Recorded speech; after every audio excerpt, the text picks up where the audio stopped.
Samuel Wako Wambuzi thrice served as Uganda's Chief Justice. As a young civil servant, he loved music and dance. At the time, the place to be in Kampala was Susanna Night Club in Nakulabye. Wambuzi's appointment as a High Court judge came as a huge surprise. And I nearly refused. I had to be persuaded. And one reason was the kind of life that I knew that I was heading for as a judicial officer. He measured public sort of, you can't go here, you can't go there, So I nearly refused because I enjoyed my dancing. And some of my friends said, oh, there's a dancing judge. They had appointed a dancing judge. But to Wambuzi, duty came first. So he had to take on the job and say bye-bye to Club Susanna. In fact, one gave me a chicken and said, oh, this is to say goodbye to you. You are no longer one of us, you see. He also loved tennis and cricket. This came in handy since he could no longer go to club. In the High Court, Justice Wambuzi handled several cases against politicians and civil servants seen as regime opponents in the tough period under President Idi Amin Dada. The Chief Justice then, Benedict Kiwanuka, was arrested from his chambers at the High Court in Kampala and was never seen again. As he was still coming to terms with this tragedy in the judiciary, President Idi Amin appointed Justice Wambuzi, the Chief Justice, to replace Kiwanuka. Replacing someone who has just disappeared. Well, everybody would fear for their lives, but work had to go on, so I carried on.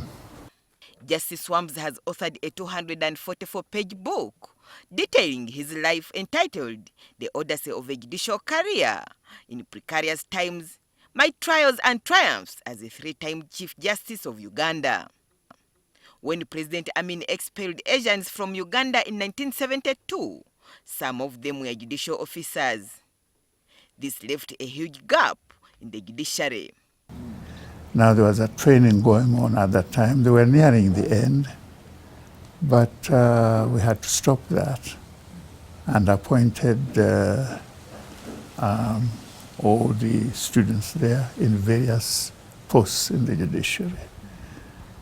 That helped us a bit, but these were, first of all, they hadn't completed their training, but circumstances were such that the easiest we could get. The retired Chief Justice says he will never forget the day some women were arrested for wearing miniskirts and charged with being idle and disorderly. President Amin ordered the then presiding judge, Wilson Kito, not to find the women but send them to Luzira prisons. The magistrate retorted that will remain idle talk until a law is made to that effect.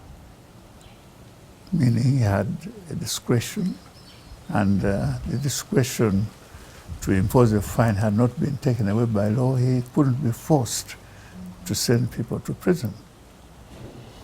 This got to Amin. Amin was very angry, and he said the magistrate must be dismissed and he must not practice law in the country. There is alleged widespread corruption in the judiciary.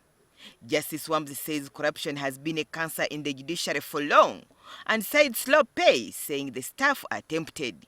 Giving reasonable terms where somebody can be comfortable without being so much in need of anything, that would cut down on the temptation. He says the judiciary has been the most sidelined arm of government compared to the executive and legislature. He says the retirement package of judges has been an issue for a long time. Pick up an act, the presidential something, everything is there down. The president is entitled to this. When they retire, this is what they get. Look at Parliament, the same thing. And they also pick up their act, and you get what they're entitled to. What about the judiciary? There's nothing. Wambuzi's first job was state prosecutor and then became the first parliamentary counsel in charge of drafting legislation. He was then appointed High Court judge in 1969 and a few years later, Chief Justice, serving from 1972 to 1975.